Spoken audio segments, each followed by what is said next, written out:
ሚስቱ ከልጆቹ ጋር ጊዜውን ጉልበቱን በሁሉም በቃ ራሱን ሰጥቶ ለዚህ ቤት ለምክንያት አድርገ ለብዙ እንድንሰባሰብ ከሰሜን ከደቡብ ከምዕራብ ምክንያት አድርጎታልና በኢየሱስ ስም በይበልጥ አዲስ ቅባት አዲስ ጸጋ ጨምርለት።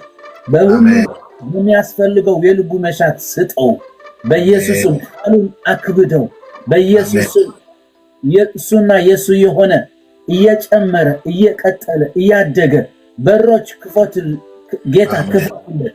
በሰሜን በደቡብ በምዕራብ ለአብርሃም ተመልከት በቃ ላንተና ለዘርህ ለትውልድ አሳልፌ እሰጥሃለሁ እንዳልክ አፖስትን በሁሉም በአውሮፓ በሰሜን አሜሪካ በደቡብ አሜሪካ በአውስትራሊያ በዱባይ ሲመጣ ለብዙዎች ልባቸው የተሰበዘኑ በአገልግሎት በአገልጋዮች በህብረት የተጎዱ ጌታ ሆይ ይጠቅመናልና በኢየሱስም እንድታፈጥንለት እንጸልያለን። በሁሉም ጌታ ሆይ እርዳው፣ አግዘው። የጉባኤ ደግሞ ካንተ ቃል ለመማር መጥተዋልና ልባችን እንድትከፍትልን ጌታ ሆይ እንደመጣን ሳይሆን በአዲስ መንፈስ በአዲስ ቅባት በአዲስ ጸጋ ጌታ ሆይ ተጨንቆ የመጣ ከጭንቀቱ ሰላም አግኝቶ እንዲወጣ ልቡን ተሰብሮ ግራ ተጋብቶ የመጣ ዳይሬክሽን አግኝቶ አቅጣጫው አግኝቶ ጌታ ሆይ ጥያቄው ተመልሶለት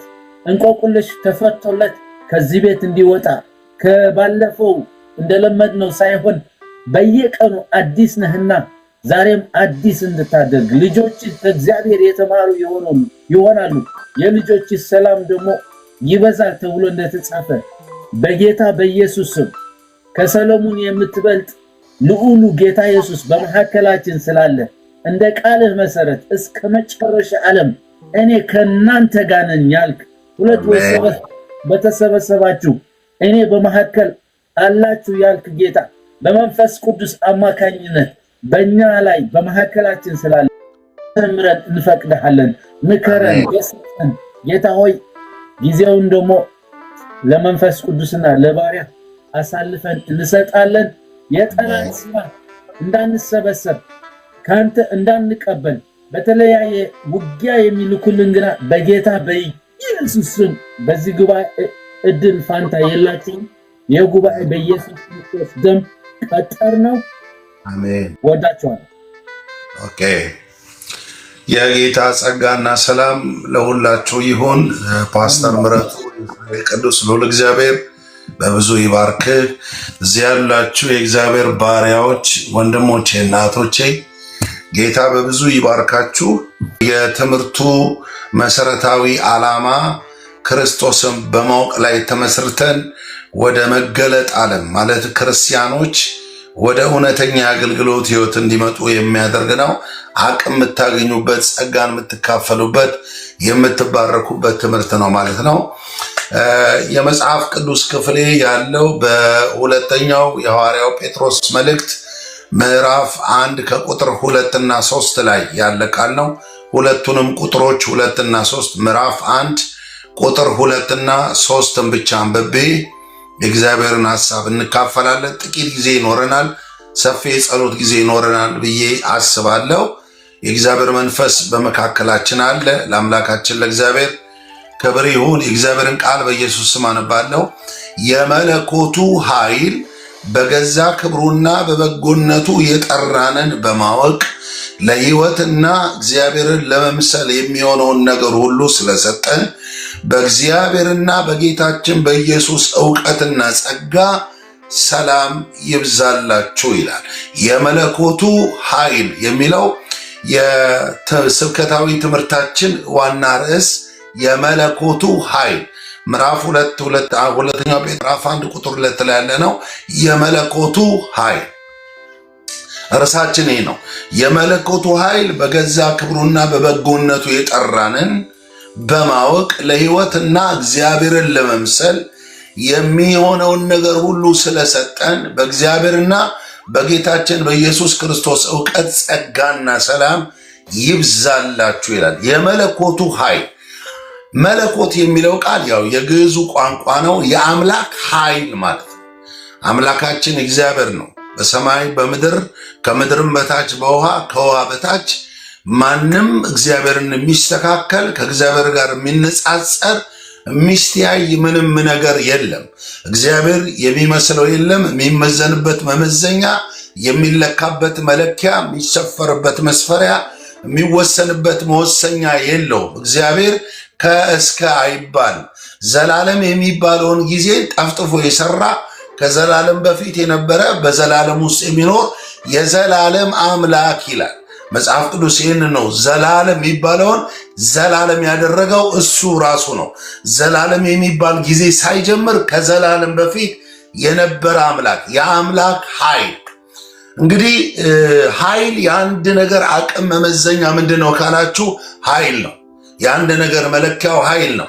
በፍጥረት ዓለም ውስጥ ያሉ ትንንሽ የመሰሉ ትልልቅ ጥፋት የሚያመጡ በብዙሃኑ ዘንድ የሚፈሩ አስደንጋጭ አውሬዎች አሉ፣ እንስሳቶች አሉ።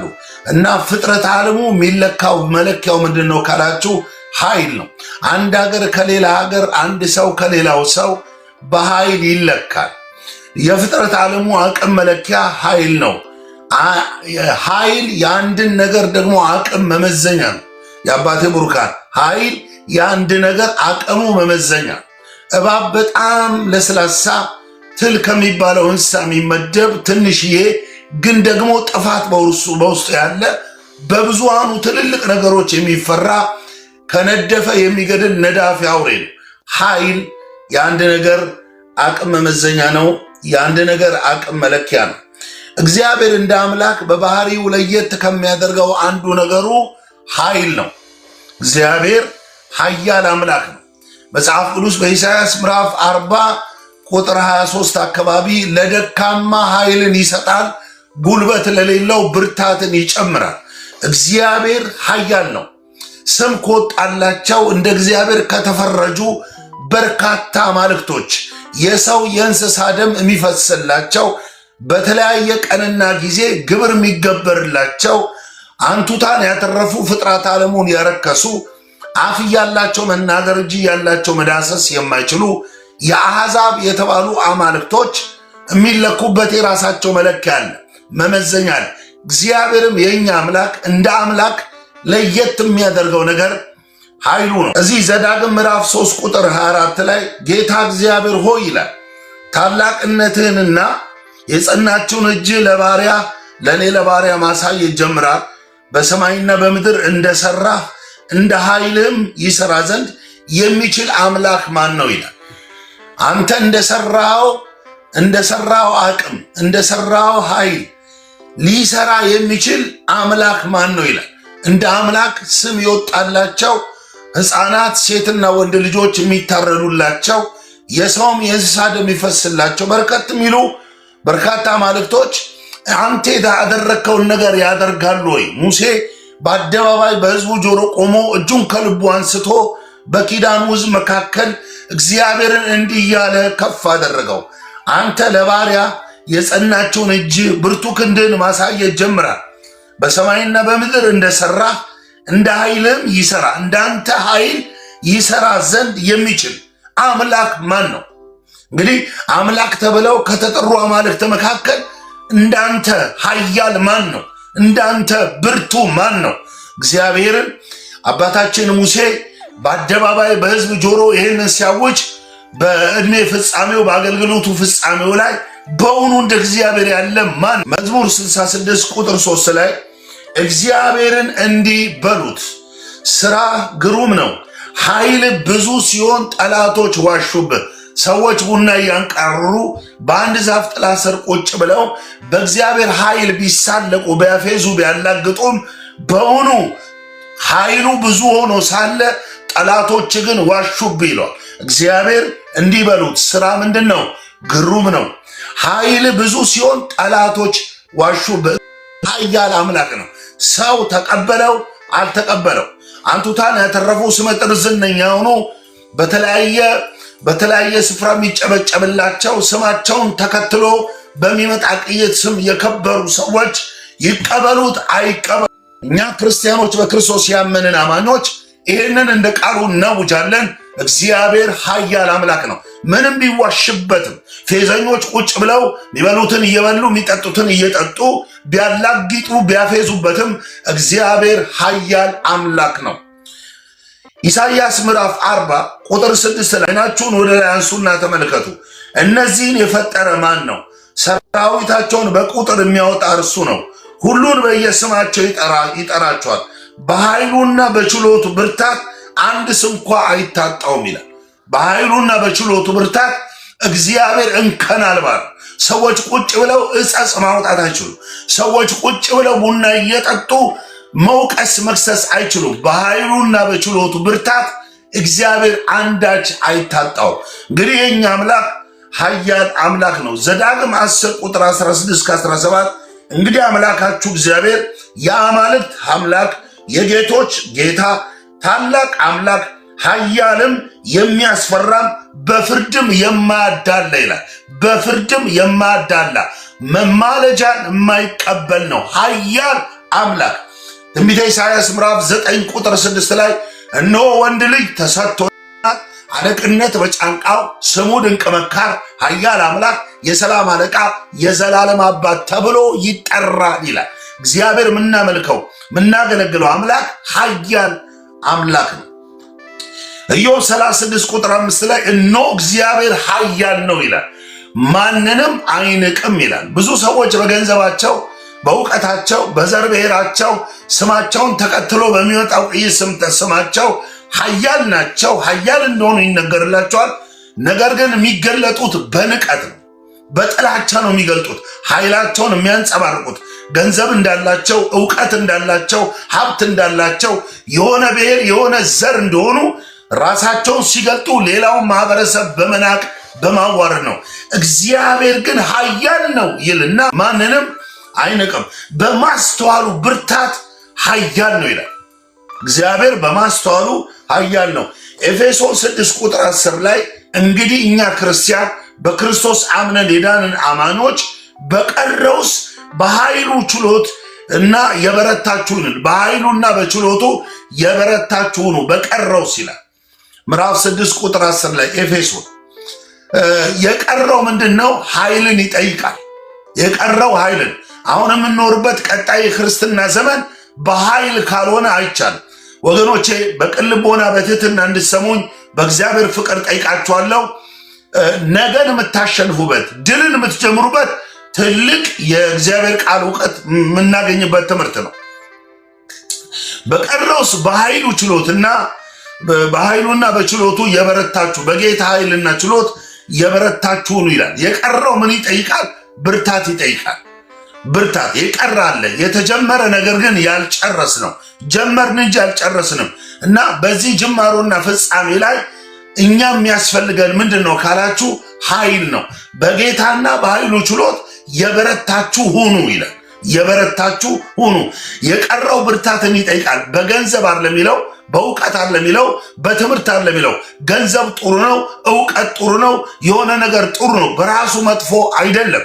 ነገር ግን የቀረውን ማሸነፍ፣ መርታት፣ ረግጠን ማለፍ፣ ሰብረን ማለፍ የምንችለው በጌታና በኃይሉ ችሎት ነው። ስለዚህ የእግዚአብሔርን ኃይል ነው ዛሬ የምናውቀው። የእግዚአብሔርን ኃይል ጌታችን ኢየሱስ ክርስቶስ ጨርቅ ማቃቸውን እናት አባታቸውን ታንኳ መረባቸውን ጥለው ለሚከተሉ ደቀ መዛሙርት እንደዚህ አላቸው። ሐዋርያትን ይላል ሉቃስ ምዕራፍ 9 ቁጥር 1 ላይ ሐዋርያትን ወደ እርሱ ጠርቶ አንደኛ በአጋንንት ሁሉ ላይ፣ ሁለተኛ ደዌን ይፈውሱ ዘንድ ኃይልንና ስልጣንን ሰጣቸው ይላል። እግዚአብሔር መንግስት እንዲሰብኩ ድውያንም እንዲፈውሱ ላካቸው ይላል። ኃይልና ስልጣን ሰጣቸው ይላል። አያችሁ፣ ከዚህ በታች የሚጠራቸው ነገር አለ። ደዌን ይፈውሱ ዘንድ፣ አጋንንትን ያስወጡ ዘንድ፣ አያሌዎችን ጠላልፈው የያዙ አሁን በደረጃ የሚጠራቸው አልጋ ላይ የጣሉ ከሰው ሰውነት ያጎደሉ ያቀነጨሩ ተስፋን ያሳጡ የጨለማ ቁራጮችን እነዚህ ክፉዎችን ሐዋርያት ኃያል ከሆነው ከእግዚአብሔር ልጅ ከክርስቶስ ኃይልን ተቀበሉ፣ ስልጣንን ተቀበሉ። ሂዱ አላቸው። ድውያንን ምን አድርጉ? ፈውሱ። አጋንንትን ምን አድርጉ? አስወጡ አላቸው። የእግዚአብሔርን መንግስት ደግሞ ስበኩ አላቸው። የታመሙትን ፈውሱ ብሎ ላካቸው ይላል። ኃይል ደቀ መዝሙር የሆነ በክርስቶስ ያመነ ይህንን ኃይል ይካፈላል። ዛሬ ውስጣችሁ ያለውን አቅም እንድትረዱ፣ የተቀበላችሁት እውነት እንድትረዱ፣ እናንተ ንቀት የጠገባችሁ ሰው ከደጅ የመለሳችሁ ጀርባ የሰጣችሁ እንደሆነ ነገር የቆጠሯችሁ እነግራችኋለሁ። ጎልያድ ምንድን ነው ያለው? አንተ ገመድና በትር ይዘህ የምትመጣ ውሻ መሰልኩ ያለ ጎልያድ ናቀው። ያን ብላቴና ያንን ጩጬ ልጅ ናቀው፣ አጣጣረው። ያ ልጅ ደግሞ ጩጬው ልጅ ዳዊት ደግሞ ምን አለ? በተገዳደርከው በእስራኤል ጭፍሮች አምላክ ስም እመጣብሃለሁ። አየህ፣ ዳዊት ጦሩ ከኢዝራኤል ሸለቆ እየሸሸ ዳዊት ወደ ኢዝራኤል ሸለቆ ዘሎ እየገባ ሄደው ለምንድን ነው ካልከኝ፣ ዳዊት አውቋል። ማን ከሱ ጋር እንዳለ አውቋል። ማን እንዳለ ውስጣችሁ ያለውን አቅም በክርስቶስ በኩል የተቀበላችሁትን ፍጹም ኃይል ምን እንደሆነ እንድታውቁ፣ ኃጢአትን የምታሸንፉበት፣ ሰይጣንና ስራውን የምታፈርሱበት፣ የድልን ህይወት እያጣጣማችሁ የምትሄዱበት የክብር ዓመት ይሆናል ከፊታችሁ።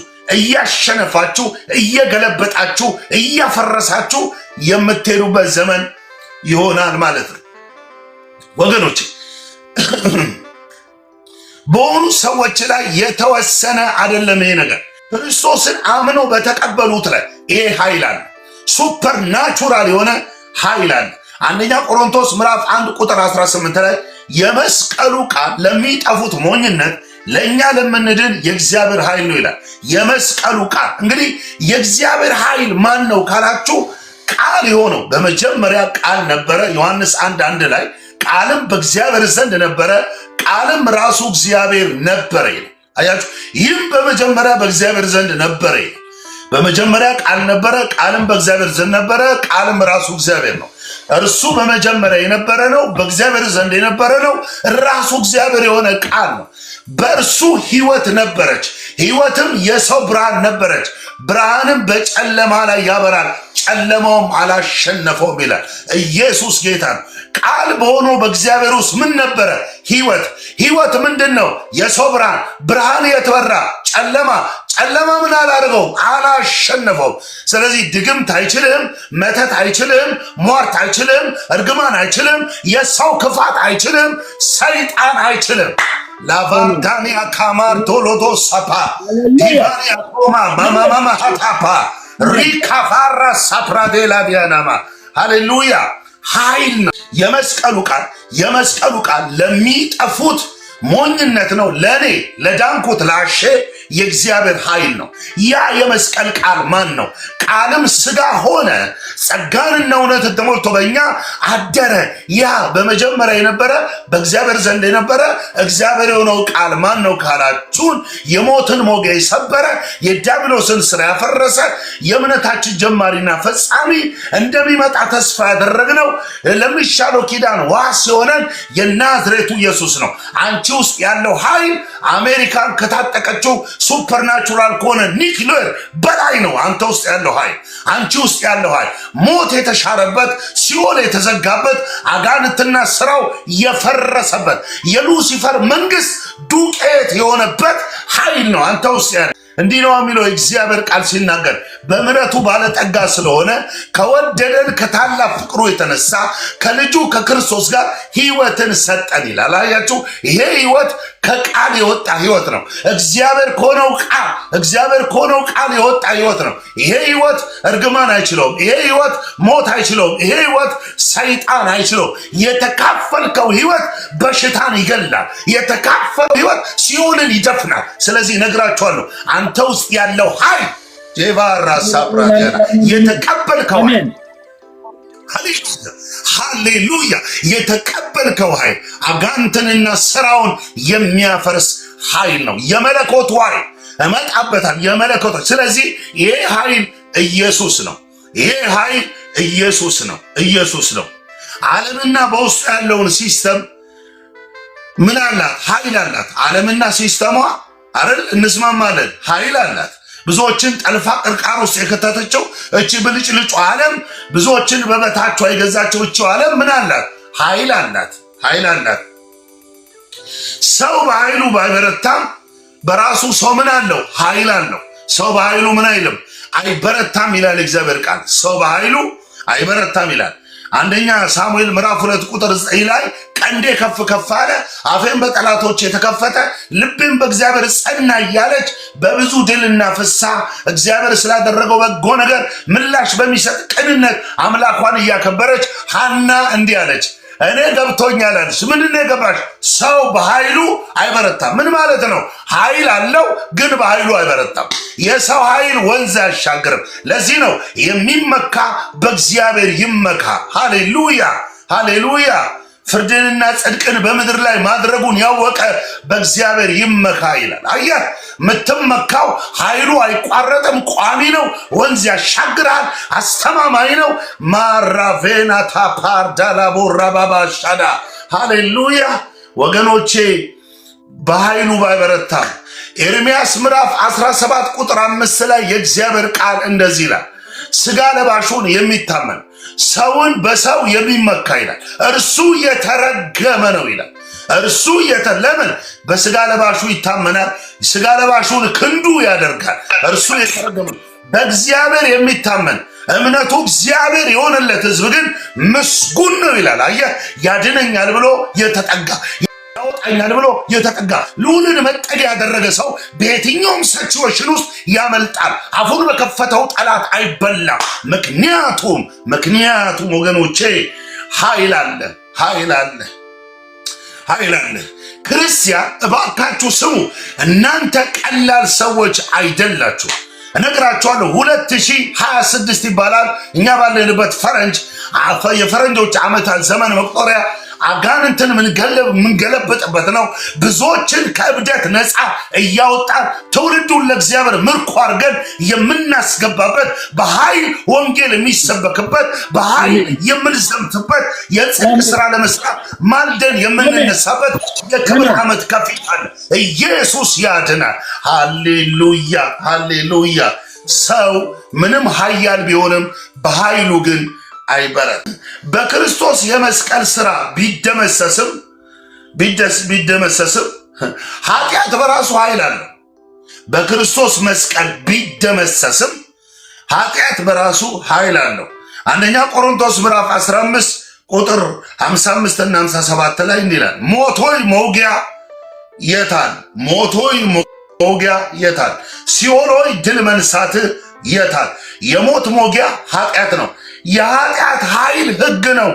ነገር ግን በጌታችን በኢየሱስ ክርስቶስ በኩል ድልን መንሳት ለሚሰጠን ለእግዚአብሔር ምስጋና ይሁን።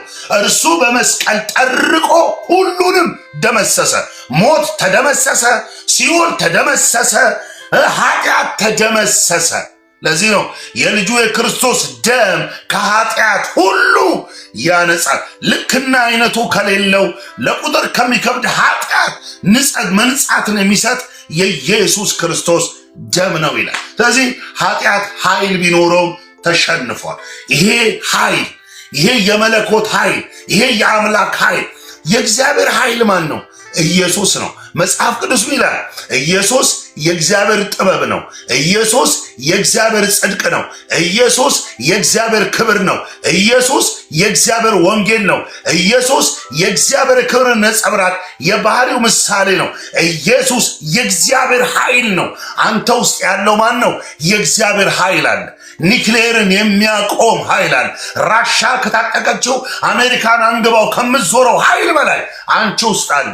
ያንተ ልክ ቁልል አድርገ የሰራው ቤት አይደለም። የነፍስ መጠጊያ የዘላለም ዋስትና ኢየሱስ ነው። አንተ ውስጥ ያለው እምቅ የሆነ ኃይል የከበረ ኃይል ነው። ስትደክም የማይደክም ስትበርድ የማይበርድ ውስጥ የጋለ ኃይል አለ።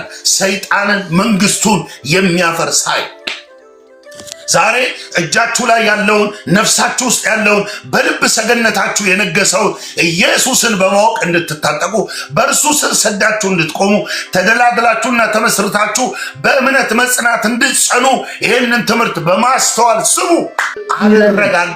አየህ፣ እኔ ውስጥ ያለው ኃይል ሌባራ። ለዚህ ነው መጽሐፍ ቅዱስ ማን ነው የሚረዳኝ? ወገቡን የታጠቀ የእናቱን ማፀን ከፍሎ የወጣ ማን ነው? ወንድ ልጅ አለ ወይ? ለክርስቶስም ለእግዚአብሔርም ቤት እኖራለሁ የሚል እንደዚህ የሚል ቃል አንብባችኋል። በአንተ ከአንተ ጋር ያለው በዓለም ካለው ይበልጣል ይላል። ሃሌሉያ። ከአንተ ጋር ያለው ከነሱ ጋር ካለው ይበልጣል ይላል። ከነሱ ጋር ያለው ስጋ ነው አለ፣ ፈረስ ነው አለ። ከኔ ጋር ያለው ፈረሱን ፈረሰኛውን በባህር የጣለ ቀሱን ቀሰኛውን የሰበረ የተመረጡ ይሻገሩ ዘንድ ጠሊቁን ባህር ያደረቀ ዘንዶን የወጋ ራብን የቆራረጠ በጉልበቱ ጽናት የሚራመድ በደመናት ላይ በከፍታ የሚሄድ ሃሌሉያ። በገብርኤል ተወክሎ የማይወጣ በሚካኤል ተወክሎ የማይገባ ማንም ሳይኖር የነበረ በዘላለም ውስጥ ያለ እግዚአብሔር በክርስቶስ የተጠጋኝ እኔን ቤቱ ያደረገኝ በእኔ ውስጥ ኃይል አለ። በሽታን የምገለብጥበት፣ አጋንንትን የምገለብጥበት፣ ሰይጣንን ስራው የማፈርስበት ኃይል አንቺ ውስጥ አለ። በዚህ አጋጣሚ በእምነትም በድፍረትም ማውጀውን ቃል ስሙ።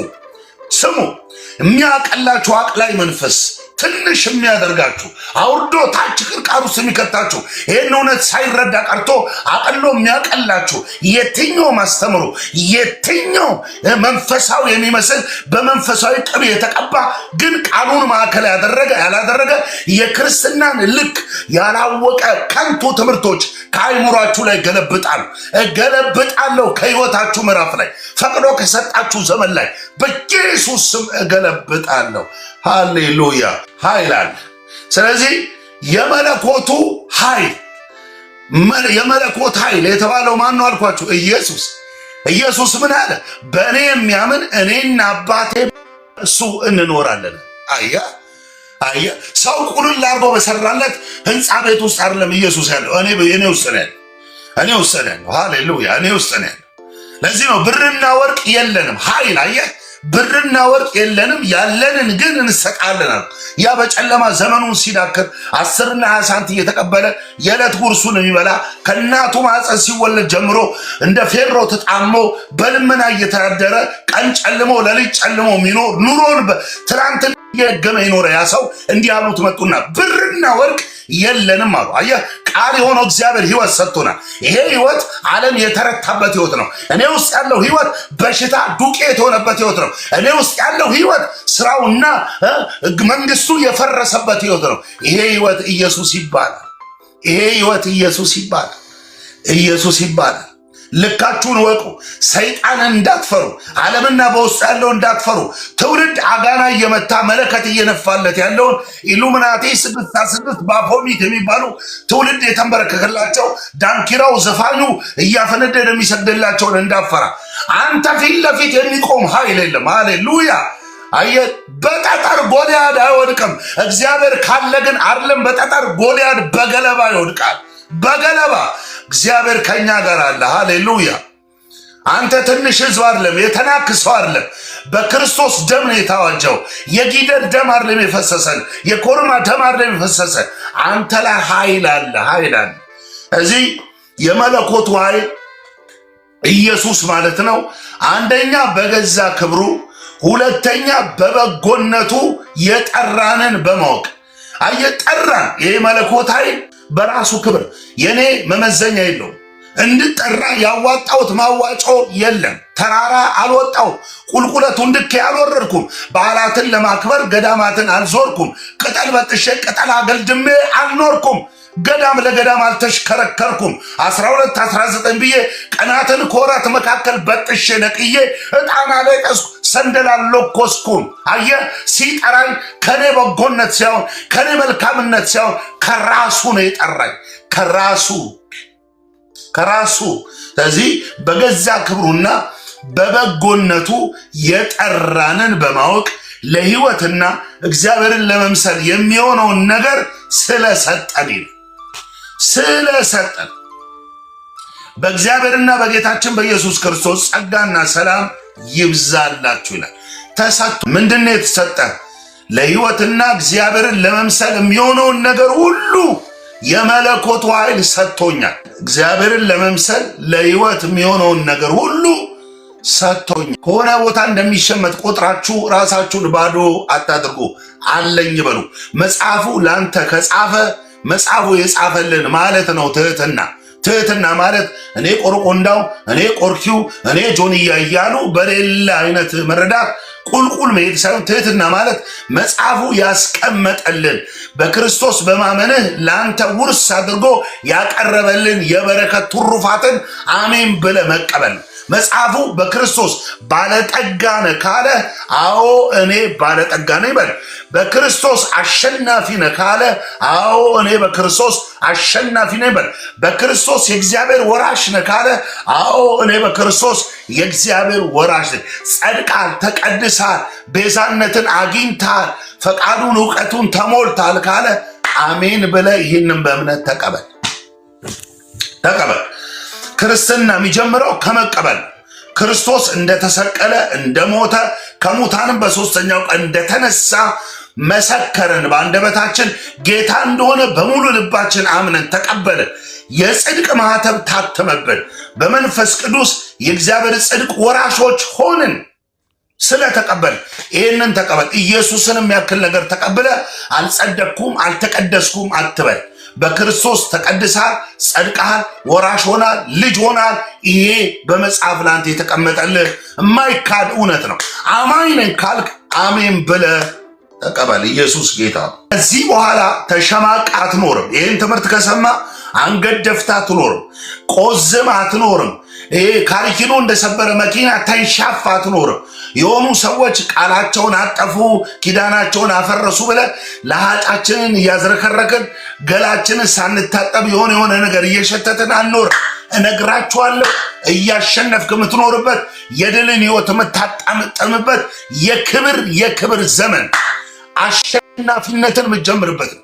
የመለኮቱ ኃይል በገዛ ክብሩ በበጎነቱ ጠርቶናል። የተለየ ጽድቅ ስላደረግኩ አይደለም የጠራኝ ወገኖች፣ የመለኮቱ ኃይል የሚያስጨበጭብ በንጽጽር ሊቀርብ የሚችል የተሻለ ቅድስና ስላለኝ አይደለም የጠራኝ። መጽሐፍ ቅዱስ ወንድሞች ሆይ ይላል አንደኛ ቆሮንቶስ ምዕራፍ 1 ቁጥር 26 ላይ መጠራታችሁን ተመልከቱ ይላል። መጠራታችሁን ተመልከቱ ይላል። ተጠርተናል እኛ። መጠራታችሁን ተመልከቱ። እንደ ሰው ጥበበኛ የሆኑ የመለኮቱ ኃይል ወይም የመለኮቱ ኃይል ምንድን ነው አልኳቸው? ኢየሱስ ነው አልኳቸው። እግዚአብሔር በእኛ ውስጥ የከተተው ኃይል ኢየሱስ ነው። ይሄ ኢየሱስ ሞትን አሸንፏል፣ ሲኦልን አሸንፏል፣ እርግማንን በሕግ መተላለፍ የመጣውን እርግማንን ሰብሯል። እኛ ነፃ አውጥቶናል። በነፃነት እንድንኖር ክርስቶስ ነፃ አወጣን። የመለኮቱ ኃይል ማለት ኢየሱስ ክርስቶስ እኛ ውስጥ ገብቷል፣ እኔ ውስጥ አለ። ሃሌሉያ። ስለዚህ ሰው የያዘው ሀብት የኔ መነጻጸሪያ አይደለም። ሰው የሚነዳው መኪና የኔ ልክ አይደለም። ሰው የሚኖርበት መጠለያ ቤት አይደለም። ይሄ ዱቄት የሆነ ምድር የኔ ልክ የኔ መስፈሪያ አይደለም። አሁን እኔ ያለሁት ላይ ሳይሆን እጁ ላይ ነው። ኃይል ውስጥ ነው ያለሁት። አየህ፣ ኃይል ውስጥ ነው ያለሁት። ኢየሱስ ጌታ ነው። አያችሁ፣ እንደ ሰው ጥበበኛ የሆኑ ሰዎች አሉ፣ ብዙ ኃያላን አሉ፣ ብዙ ባላባቶች አሉ ይላል አንደኛ ቆሮንቶስ ምዕራፍ 1 ቁጥር 26 ላይ። በበጎነቱና በክብሩ ነው የጠራ ነው። የክብር ህይወት የሌለውን ነው ኢየሱስ የጠራው። ጠጃም የሆነውን፣ አረቂያም የሆነውን፣ ጫታም የሆነው፣ ትንሽ ትልቁ የፈረደበት አይጠቅምም ይገደል ተብሎ በፍርድ ቤት ተወስኖ በጥይት ሲሰደድ የነበረ አያችሁ። የኋላ ታሪካችን እንደ ፓያን የምናወራው ወሬ አይደለም። አሳፋሪ ታሪክ ያለን ለምንም አንጠቅም፣ ትንሽ ትልቁ የራቀን፣ ቄሱ ጳጳሱ፣ ደብተራው መሪጌታው የረገመን ሰዎች ነው። አያችሁ፣ እንዲህ አይነት ታሪክ ያለን ሰዎች፣ ክብር የሌለን ነገር ግን የመለኮቱ ኃይል የናዝሬቱ ኢየሱስ የአባቶች አምላክ እሱ ግን በገዛ ክብሩ በበጎነቱ ጠራኝ ይላል። አየህ፣ በገዛ ክብሩና በበጎነቱ ነው። ጥበበኛ የሆኑ ሰዎች አሉ፣ የተጨበጨበላቸው ብዙ ኃያላን አሉ፣ ፍጥረት ዓለሙ የሰገደላቸው ብዙ ባላባቶች አሉ የሚጨበጨብላቸው። እነዚህ ሰዎች አልተጠሩም። ነገር ግን ይላል እግዚአብሔር ጥበበኞችን እንዲያሳፍር የዓለምን ሞኝ ነገር መረጠ። ተራ የሆነውን አሼን መረጠ። በሰው ዓይን የማይሞላውን አሼን መረጠ። በሰው ቁጥር ውስጥ የማይገባውን አሼን መረጠ። እዚህ በእኔ መመረጥ ውስጥ የእኔ አስተዋጽኦ የለም። በእኔ መመረጥ ውስጥ ወገኖቼ ዓለም ሳይፈጠር በክርስቶስ ነውር የሌለ አድርጎ መረጠኝ፣ ጠራኝ ይላል ኤፌሶን ምዕራፍ 1 ቁጥር 3 እና 4 ላይ። በክርስቶስ ነው እግዚአብሔር እኔን የመረጠው። ክርስቶስ የመለኮት ኃይል ነው፣ የአምላክ ኃይል ነው። የመስቀሉ ቃል ለሚጠፉት ሞኝነት፣ ለእኛ ለምንድን የእግዚአብሔር ኃይል ነው። እኛ ውስጥ ያለው ኃይል ነው። ማንም አይችለን። ማንም ሴትዮዋ ምንድን ያለችው? ዞሳራ አይሁድ ከሆነ በፊቱ ፈጽመ ትወድቃለህ እንጂ ልታሸንፈው አትችልም አለ። አየህ፣ እነሱ የሚታመኑበት አይነት ጋሻና ጦር አላነገብንም። የሚቆጠር ዘርና ብሔር የለንም። ግን የተጠራንበት ኪዳን አለ። ግን የተጠራንበት እውነት አለ። ወገኖቼ እነግራችኋለሁ። ሃሌሉያ።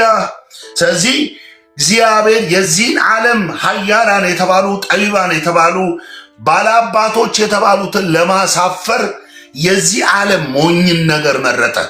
እኛን ምን ይለናል? ሞኝን ነገር መረጠ። እግዚአብሔር የመረጠን የጠራን፣ መጠራታችሁን ተመልከቱ፣ መመረጣችሁን ተመልከቱ ነው የሚለው። እግዚአብሔር እነዚህን ለማሳፈር የጠራው አጨበላቸው ኃያላን አሉ። ፍጥረት ዓለሙ የሰገደላቸው ባላባቶች አሉ። ብዙ ኃያላን አሉ። ብዙ ጥበበኞች አሉ። ብዙ እነሱን አይደለም እግዚአብሔር የጠራው፣ ሞኝን ነገር ነው የጠራው። እነዚህን ለማሳፈር ደርሰንበታል፣ አውቀናል ብለው የሚኮፈሱትን ለማስተንፈስ ሞኝን ነገር፣ እዚህ ግባ የማይባል የማይዘገን ነገር፣ ልክም ስፍርም የሌለው እንዲህ ቀለል ያለን የሆነ አንድ አይነት ሰው ነው የጠራው። እሱ ብቻ አይደለም፣ ብርቱ የሆነውን ነገር እንዲያሳፍር ይላል ወርዶ እዚህ አንደኛ ቆሮንቶስ ምዕራፍ 26 እስከ ቁጥር 30 ድረስ ብርቱ የሆነውን ነገር እንዲያሳፍር የዓለምን ደካማ ነገር መረጠ። እኛን ሞኝ አለን፣ አሁን ደግሞ ደካማ። አየህ፣ ታሪካችን ምንድን ነው? ደካማ። ይህን ዕድል ጥሎን መድረክ ቆምን ማለት ቁጭ ብሎ ከሚሰማን ምዕመን እንበልጣለን ማለት አይደለም። እኛ ስለ ክርስቶስ ለቤተ ክርስቲያን የተጠራን ባሪያ እንጂ ጎበዝ ጌቶችና አለቆች አይደለንም። እግርን ዝቅ ብለን የምናጠብ እንጂ ብልጣብልጥ ሆነን መንፈሳዊ ነገር ሰበብ አድርገን ትውልዱ ላይ የምንሰለጥን ሰዎች አይደለንም። ደካማ ብልጥ አይደለም። ደካማ የአጵሎስ ነኝ የኬፋ ነኝ የጴጥሮስ ነኝ የአጵሎ ምናምን ብሎ አይከፋፈልም። ቡድን አይሰራም። ሞኝ ማለት አማኑኤል የሚባል አዲስ አበባ ውስጥ ያለ ሆስፒታል ውስጥ የሚኖሩ ጭንቅላታቸው የታመሙ ሰዎች እንደማለት ሀገር ይመርጣሉ ተብሎ ሰው ከዛ አይመረጥም። ኮሮጆ ቆሞ ምረጡ አይባልም። አማኑኤል ያሉ ሰዎች አንዱን ምረጥ አይባልም። እግዚአብሔር ግን የመረጠው እንደዚህ ያለን ሰው ነው። አሼን ነው የመረጠው። ይህን ታምናለህ? እኔን የመረጠው ደካማውን ለማሳፈር፣ ኃያላን የሆኑ ባላባቶች የሆኑ ጠቢባን የሆኑትን ለማሳፈር አንቺን ነው የመረጠው። አንቺ ሞኟ፣ አንቺ ደካማዋ፣ አንቺን ነው የመረጠው። ምናምንቴ ነገር፣ የተናቀውን ነገር፣ ያልሆነውን ነገር፣ በዓለም የሆነውን ነገር ለማሳፈር እግዚአብሔር የሆነውን ነገር ለማጥፋት ይላል። ምናምንቴ የሆነውን ነገር፣ ከዛስ የተናቀውን ነገር፣ ከዛስ ያልሆነውን ነገር። እኛ ማለት ምናምንቴ የተናቅን ያልሆንን ነገሮችንን እግዚአብሔር የመረጠው ማንን ነው? እኛን ነው። መጽሐፍ ቅዱስ የሚነግረን እንደዚህ ነው የሚናገረን። ክብር ለወደደን ጌታ ይሁን። ሃሌሉያ። መጽሐፍ በኤፌሶን ምዕራፍ 2 ቁጥር 11 ላይ ምን ይላል ሲናገር? አስቀድሞ አሕዛብ ነበራችሁ። በትውልዳችን ምን ነበር? አሕዛብ። በተገረዙት ደግሞ ያልተገረዝን። ምን ያህል የተናቀን እንድናስብ።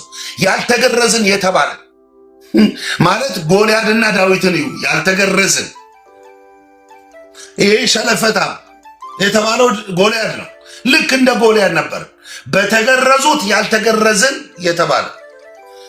ከዛስ ከኪዳኑ ተስፋ የራቀን፣ ከዛስ ያለ እግዚአብሔር የምንኖር፣ ከዛስ ከክርስቶስ የተለየን፣ ከዚያስ ከእስራኤል መንግስት የተነጠልን።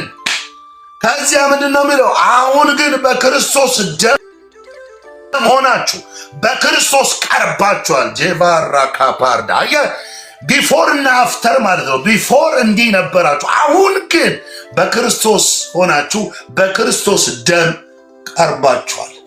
ስለዚህ ለመጠራቴ ያወጣሁት ምንም ማዋጮ የለም።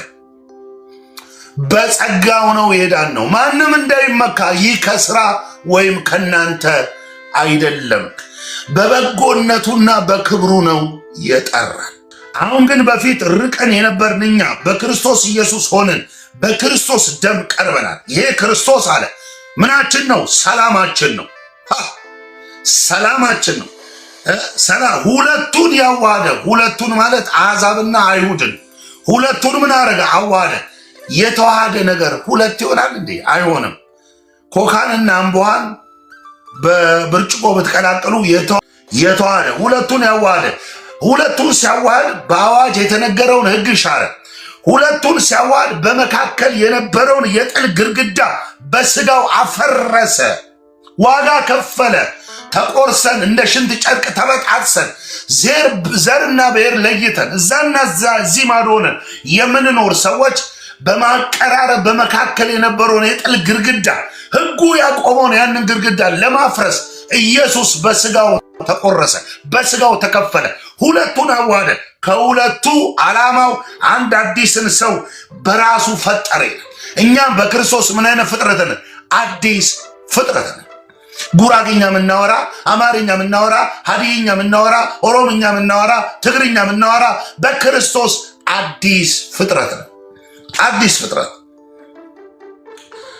ሰላምን አደረገ፣ ጥልን በመስቀሉ ገደለ፣ ሁለቱን በአንድ አካል አስታረቀ። በእርሱ ሥራ ሁላችን በአንድ መንፈስ ወደ አብ መግባትን አገኘን ይላል። አየህ፣ አንተ ውስጥ ያለው ኃይል በገዛ ክብሩ ነው የጠራ። በቃ መጽሐፍ ቅዱስ እንደዛ ነው የሚለው፣ እንደዛ ነው። ውጤቱ ምንድን ነው? በስጋው የጥል ግድግዳን አፍርሶ በአዋጅ የተነገረውን ሕግ ሽሮ አዲስን ሰው ከፈጠረ ከመረጠ በኋላ ውጤቱ ምን ሆነ? ከእንግዲህ ወዲህ ከቅዱሳን ጋር ባላገሮች ነን፣ እንግዶችና መጻተኞች አይደለንም። ሀገር ያለን ሰዎች ነን። ይሄ እዛና እዚህ ማዶ ተከፋፍለው ጥይት አንግበው በሚዋጉበት በዚችኛዋ ከፀሐይ በታች ባለ በሚጠፋ ከንቱ በተባለ አላቂ ጊዜያዊ ነገር ላይ የቆመ ህይወት የለንም። የሰው እጅ ያልሰራው የሰው ልብ ያላሰበው ለሚያምኑት ያዘጋጀው የዘላለም ቤት አለ። በክርስቶስ ቤትን ሰራ አዘጋጅላችኋለሁ፣ እሄዳለሁ፣ ቤትን አዘጋጃለሁ። እዚህ ወገኖቼ ውጤቱ ይሄ ነው። የማዕዘኑ ራስ ድንጋይ በሆነው በእርሱ ተጋጠምን። አሁን መለያየት አንችልም፣ መቆራቆስ አንችልም፣ ቡድን መስራት አንችልም፣ ተከፋፍለን መኖር አንችልም። የተቀላቀለውን መለየት እንደማትችል ሁሉ በክርስቶስ ኢየሱስ ከሁለቱ አንድ አዲስን ሰው ሁለቱን የለየ ግድግዳን አፈረሰና ሁለቱን ደባለቀ። ከተደባለቀው አንድ አዲስን ሰው ለራሱ ፈጠረ። የአዲስ ሰው ማን ነው? አንተ ነህ፣ አንቺ ነሽ። በገዛ ክብሩ ነው የጠራን። ስለ ጾምን አይደለም፣ የተለየ ቅድስና የጽድቅ ሕይወት ስላለን አይደለም። በገዛ ክብሩ ነው የጠራን። አሼ ለምንድን ነው ስታመልክ ትላለህ ይሉኛል። ኧረ የሚባል ነገር ሌላ ቃል ስጡኝ፣ እኔ ሌላ ቃል እንከባለላለሁ። ሁልጊዜ ለሰው ጥያቄ ምልክት ነኝ። ለምን ብትለኝ የተጠራውበት ጥሪ እግዚአብሔር ምን ያህል ቢወደኝ ምን ያህል ቢያከብረኝ ነው። መለኪያ አጣውለት፣ መስፈሪያ አጣውለት፣ መመዘኛ አጣውለት። በቁጥር መተንተን አልቻልኩም። ለአይምሮ ከበደኝ። እኔ የሚወደድ ታሪክ የለኝም። ቁጭ ብላችሁ ጊዜ ወስዳችሁ ብነግራችሁ ብሰሙኝ ሀገር ጥላችሁ ነው የምትሄዱት። የእኔ ታሪክ ብቻ ሀገር ያስጠላል። ሀገር ሰው የሚያደርግ አይነት ህይወት የለኝም ወገኖቼ። የጠራኝ የመረጠኝ ጃራ ካፖርዳኒያ። ስለዚህ በገዛ ክብሩ የጠራኝን ውስጣችሁ ያለው ሱፐርናቹራል የሆነው ኃይል የእግዚአብሔር ኃይል ኢየሱስ ክርስቶስ የተጠራችሁበት ጥሪ የጠራችሁ ልክ ምን እንደሆነ ስታውቁ ስትረዱ አቅማችሁን በዛ ልክ ማወቅ ትጀምራላችሁ። እዚህ ለፈውስ ብለን የሆነ ቦታ አንሄድም። እጅህ ላይ ፈውስ አለ፣ በር ላይ ቤት ላይ ፈውስ አለ። አየህ ስሙ አለ፣ አንተ ኃይል አለ። አሁን አለማወቅ አለመረዳት ሊሆን ይችላል። አታውቁም ብዬ እናንተን እያጨለምኩ በአጉል ትምክት ተቆልዬ በትዕቢት ተወጥሬ የእናንተን የእውቀት እርከን እያቀነጨርኩ ሳይሆን እውነቱ ያለው እዚህ ውስጥ ነው። እወቁ። ይሄንን ሰይጣን ፊታችሁ አይቆምም። ጨለማ ፊታችሁ አይቆምም። እነግራችኋለሁ፣ ይህን ተረዱ። በመረዳት ባለጠግነት ጸንታችሁ ቁሙ። ጠላታችሁን ተቃውሙ፣ ከእናንተ ይሻል። ይፍረስ ያላችሁት ይፈርሳል፣ ይነቀል ያላችሁት ይነቀላል። አንካሳው ይዘላል፣ ሽባው ይተረተራል፣ እውሩ ይበራል። ኢየሱስ ክርስቶስ ጌታ። ሃሌሉያ። ዓለም ልትረዳው የማትችል ዓለም ልታውቀው የማትችል እግዚአብሔር በመንፈሱ በኩል ለኛ የገለጠው ነፍሳችን ላይ ቤታችን ላይ የተቀላቀለ የመለኮት የሆነ ኃይል ውስጥ አለ፣ ውጭ አለ፣ በውስጥ አለ። ሃሌሉያ። ስለዚህ ወገኖቼ የቆምነው በሐዋርያትና በነቢያት መሰረት ላይ ቆመናል። የማዕዘኑ ራስ ድንጋይ ክርስቶስ ኢየሱስ ነው። የማዕዘኑ ድንጋይ በሆነው በክርስቶስ ኢየሱስ በጌታ ቅዱስ ቤተ መቅደስ እንድንሆን እናድጋለን። ለእግዚአብሔር መኖሪያ ለመሆን በመንፈስ እንሰራለን። ቸርች ፕሮግራም ላይ ዴይ አፕ ቱ ዴይ በየቀኑ እንሰራለን ማለት ነው። ያዳንን በቅዱስ አጠራሩ የጠራን እግዚአብሔር ነውና፣ አየህ፣ በጾም ጸሎቱ የጠራው አለ የሚለው፣ በቸርች አገልግሎቱ የጠራው አለ የሚለው፣ በታይትሉ ነብይ እንትና ፖስት እንትና ፓስተር አሼ ምናምን ስለት አይደለም፣ እነሱ አለ የሚለው፣ በቅዱስ አጠራሩ የጠራን እግዚአብሔር ነውና፣ ይህም እንደ ራሱ ሐሳብ ጸጋ መጠን ነው እንጂ እንደ ስራችን መጠን አይደለም። አየህ፣ እግዚአብሔር ሲጠራን የጠራን በራሱ ስታንዳርድ ነው፣ በራሱ መለኪያና መስፈርት እንጂ በእኛ ጽድቅ አይደለም። ጽድቃችን የሚያኮራ የሚጨበጨብለት ትውልድ የሚያደማምቀው የጽድቅ ታሪክ የለንም። ጽድቃችን የመርገም ጨርቅ ነው። ያን ያክልም ይወራለት የሚጨበጨብለት ነገር የለም። መጽሐፍ ቅዱስ እግዚአብሔር ጽድቃችን ነው ይላል። የእግዚአብሔር ጽድቅ ያለ ሕግ ተገልጧል። ያለ ሕግ እርሱም ክርስቶስን በማመን የሚገኝ ጽድቅ ነው። አየህ፣ የእግዚአብሔር ጽድቅ ያለ ሕግ ተገልጧል፣ ግን በሕግና በነቢያት ተመስክሮለታል። እርሱም የእግዚአብሔር ጽድቅ ክርስቶስ ነው ይላል። ስለዚህ እናንተ የተጠመቃችሁ ሁላችሁ ገላትያ ምዕራፍ 3 ቁጥር 28 ላይ እናንተ የተጠመቃችሁ ሁላችሁ ክርስቶስ ኢየሱስን ለብሳችሁታል ይላል። ክርስቶስን ለብሳችሁታል፣ ስለዚህ ጸድቃችኋል። እና መጽሐፍ የሚናገረው እንደዚህ ነው ማለት ነው። ሮሜ ምዕራፍ 8 ቁጥር 28 ከዛ እስከ 30 ሳምንት የሚቀጥለውን ትምህርት እንማራለን ማለት ነው። እግዚአብሔርን ለሚወዱ እንደ ሐሳቡ ለተጠሩ ነገር ሁሉ ለበጎ እንዲደረግ እናውቃለን። እንዴት ባለ በጎነትና በራሱ ክብር እግዚአብሔር እንደጠራ አየህ። ያሟላውት ቅድመ ማሟያ የለም፣ ያሟላውት ክራይቴሪያ የለም። ሮጬ ነው እንዳልል አልሮጥኩም፣ አይ ታግዬ ነው ኖ የለም፣ በዜሮ እግዚአብሔርን ለሚወዱ እንደ ሐሳቡ ለተጠሩ እንደ ሐሳቡ ነው እንጂ እንደኔ አይደል። እንደ ሐሳቡ ለተጠሩ ነገር ሁሉ ለበጎ እንዲደረግ እናውቃለን። ልጁ ኢየሱስ ክርስቶስ በብዙ ወንድሞች መካከል በኩር ይሆን ዘንድ አስቀድሞ ያወቃቸው የልጁን መልክ እንዲመስሉ አስቀድሞ ወስኗል። አስቀድሞ የወሰናቸው እነዚህ ደግሞ ጠራቸው። አየህ፣ ጠራቸው። በቃ አስቀድሞ ተወስኖባል። የሆነው እንትን ጠላ ቤት ነበር፣ ጫት ቤት አናቅም። ግን ዓለም ሳይፈጠር በክርስቶስ በኩል እግዚአብሔር እኛን ጠርቶናል። በመንፈስ ታትማል። ከሩቅ ነው የተጠራው። አየህ፣ ዓለም የሚባል የፍጥረቱ ዓለም ሳይመጣ እግዚአብሔር በክርስቶስ ጠርቶናል። እንዲህ ይላል እግዚአብሔር ቃል። አየህ፣ የልጁን መልክ እንዲመስሉ አስቀድሞ ወስኗል። አስቀድሞ የወሰናቸው እነዚህ ደግሞ ጠራቸው። የጠራቸው እነዚህ ደግሞ አጸደቃቸው። ያጸደቃቸውን እነዚህ ደግሞ አከበራቸው። በገዛ ክብሩ በበጎነቱ የጠራን። አሁን የመለኮቱ ኃይል እንዴት ባለ አክብሮት እንደጠራን እንዴ! የሆኑ ሰዎች በር ስለዘጉ ፊት ስላጠቆሩ ስታምኗችሁ ከርማችሁ ስለተካዳችሁ የሆነ ነገር እንደተፈጠረ ቆጥራችሁ ጨርቃችሁን አጣሩ። አይምሯችሁ በጣም አይመታ፣ አትድከሙ። በዚህ የጠራችሁ በበጎነቱ ሃሌሉያ፣ የጠራችሁ በክብሩ የጠራንን በማወቅ እዚህ የመለኮትን ኃይል እንዴት ባለ ፍቅር እንደወደደን፣ እንዴት ባለ የፍቅር ሰንሰለት እንደሳበን፣ እንዴት ባለ ክብር ለይቶ እንደጠራን ካወቅን ወገኖቼ ካወቅን የአባቴ ቡሩክ ከዚህ በኋላ የምንማራቸው ትምህርት ውስጣችን ያለው ኃይል ከዮሐንስ ምዕራፍ 1 ከቁጥር 1 እስከ 3 ድረስ አያይዘን የምንማረው ቀጥታ ወደ ተአምራዊ የህይወት አኗኗር የምንኖርበት ነው። እግዚአብሔር እንዲህ ነው ያለኝ፣ በቃ ነው ያለኝ። የመታሰብ ዘመን ነው፣ የድል ዘመን ነው። በቃ ትላንት የማይደገምበት እያከክን እየታከክን የማንኖርበት ተነጥለን በልዩነት ተጽዕኖ የምናመጣበት በጽድቅ ስራ ፍሬ የምናፈራበት ዘመን ነው። ወንጌል በኃይል የምናገለግልበት ዘመን ነው ወገኖቼ። የመለኮት ኃይል በገዛ ክብሩ በበጎነቱ የጠራንን በማወቅ ለህይወትና እግዚአብሔርን ለመምሰል የሚሆነውን ነገር ሁሉ ያስቀረው ነገር የለም። ይሄን ወቂ። እሺ ለእንትና ብቻ አትስጡ፣ ለነብይ እንትና አሸናፊ ለሆነ አገልጋይ ብቻ አትስጡ። አንቺ ውስጥ አለ። እባካችሁ ራሳችሁን ትንሽ አታድርጉ። እኔ ደቃቃው ፎቃቃው አትበሉ። መጽሐፉ ያላለውን አትበሉ። ይሄ ትህትና ነው። ለእናንተ የተቀመጠውን እውነት አምናችሁ በእምነት ተቀበሉ። ልካችሁን ወቁ።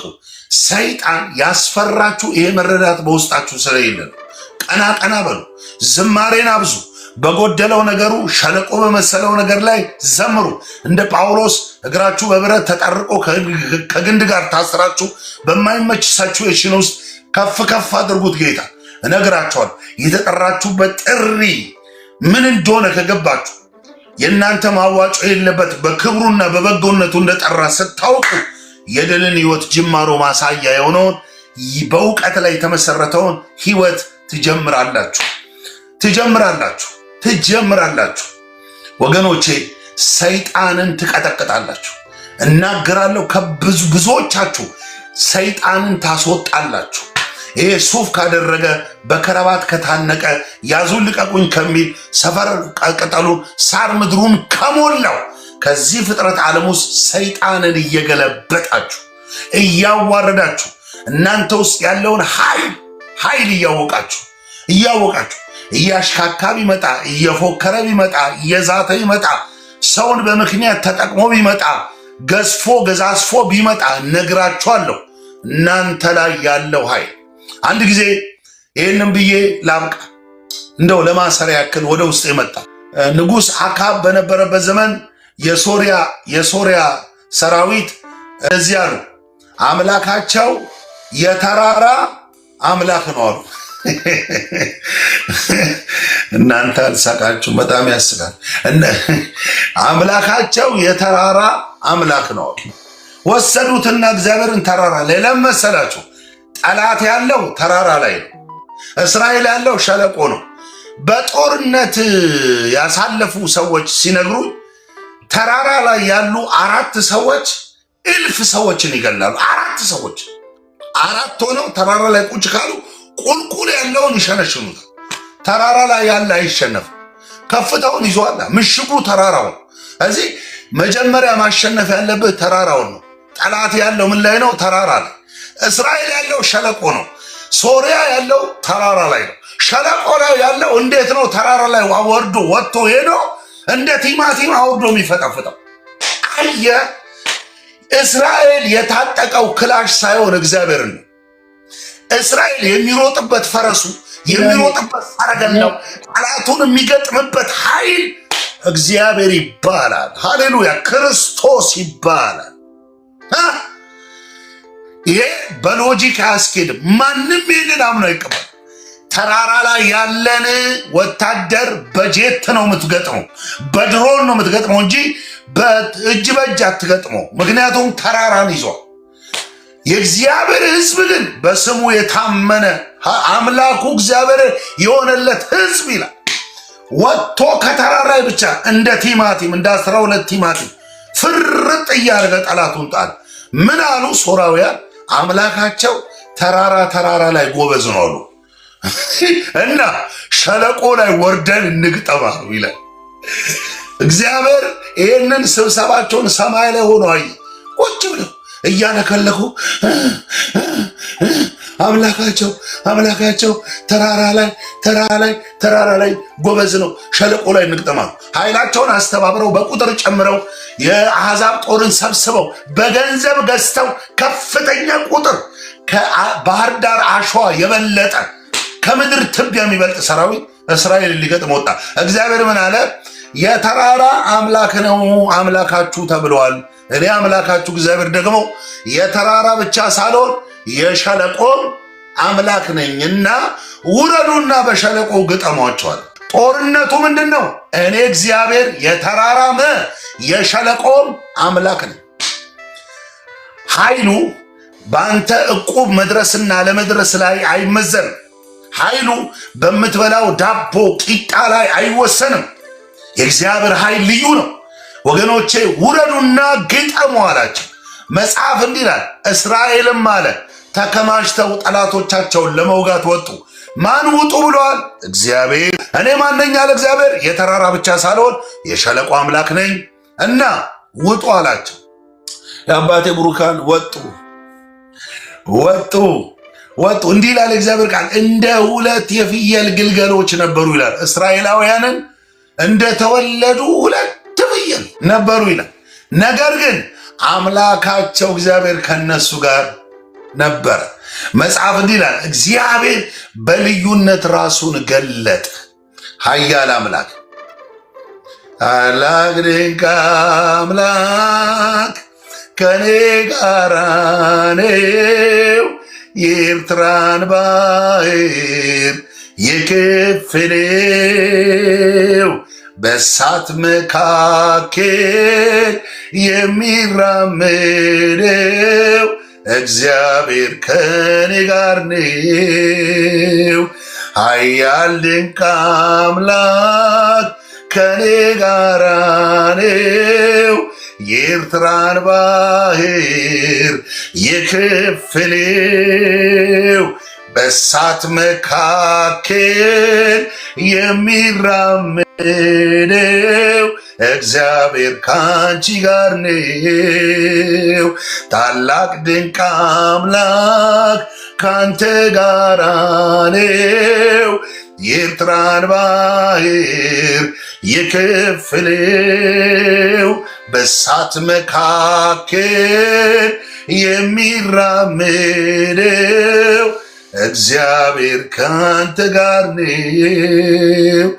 አንቺ ውስጥ ስደመድመው፣ አንተ ውስጥ፣ እኔ ውስጥ፣ እኛ ውስጥ ያለው የመለኮት ኃይል ኢየሱስ ይባላል። ሞት የተረታበት፣ ሲኦል የተረታበት፣ ሰይጣን የተረታበት ኃይል። ስለዚህ እነሱ እንደ ጎልያድ ታጥቀው ሊሆን ይችላል፣ ብረት ለብሰው ሊሆን ይችላል። ወዳጄ አንተ ጋር ያለው፣ አንቺ ጋር ያለው ሳታመነች ነው ከዚህ በኋላ እጅሽን ጭነሽ የምታገልጊው። ፍርሃት የለም። ለሙከራ ለምንጸልየው ፈውስ አለ፣ ታምራት አለ። ስሙ ኃያል ነው። ስሙ ኃያል ነው። ስሙ ኃያል፣ ስሙ ኃያል ነው። ስሙ ኃያል፣ ስሙ ኃያል ነው። ስሙ ኃያል። ሃሌሉያ። እግዚአብሔር አባቶች ስለነበረን ድንቅ ጊዜ አመሰግናለሁ። የመለኮቱ ኃይል በገዛ ክብሩና በበጎነቱ የጠራንን በማወቅ እነሆ እግዚአብሔርን ለመምሰልና ለሕይወት የሚሆነውን ነገር ሁሉ ስለሰጠን በክርስቶስ ኢየሱስ ጸጋ በእግዚአብሔር እውቀት ጸጋና ሰላም ይብዛላችሁ እንደሚል በበጎነት የጠራን በክብር የጠራን ለዚህ ክብር ያጨን የክርስቶስ አባትና አምላክ የመጽናናት ሁሉ አባት የእስራኤል ቅዱስ እግዚአብሔር በእውነት እናመሰግናለን። በብዙ ፍስሐ ደስታ እናመሰግናለን፣ እንባርካለን። ስለነበረን ጊዜ ስላሳለፍነው ጊዜ ስም ይባረክ። ስለለቀክልን ቃል ስለለቀክልን አቤቱ እናመሰግናለን። ሃሌሉያ። በእምነት የሚያማችሁ ቦታ ላይ ጫኑ። ኢየሱስ ጌታ ነው። ኢየሱስ ጌታ ነው። ተቀበሉ ፈውሳችሁን። አንቺ ውስጥ ያለው ኃይል በመረጃ ከተደገፈው በሽታ ይበልጣል። በመረጃ ዶክተሩ ከነገረ በሽታ ካንሰርን የሚያቀልጥ ኃይል አለ። HIV የሚያቀልጥ ኃይል አለ። አስም በሽታን የሚያቀልጥ ጨጓራ፣ ኩላሊት በሽታን ሬቫናናና ካፓርዴላ ዲያና ኃይል ሰጣቸው ይላል። ደዌን እንዲፈውሱ፣ በሽተኞች እንዲፈውሱ፣ ሰይጣንን እንዲያባሩ ኃይልና ስልጣን ሰጣቸው። በጠላት ኃይል ሁሉ ላይ ስልጣንን ሰጥቻቸዋለሁ፣ እባቡንና ጊንጡን ትረግጡ ዘንድ። ማን ነው ይህንን ቃል የሚጋራ ይህንን ቃል የሚካፈል? እነግርሃለሁ በጌታ በኢየሱስ ስም ፈውስ ፈውስ ፈውስ ፈውስ። የስኳር በሽታ፣ ደም ብዛት በሽታ በመረጃ የተደገፈ ስም ይወጣለት ታኮ ቤት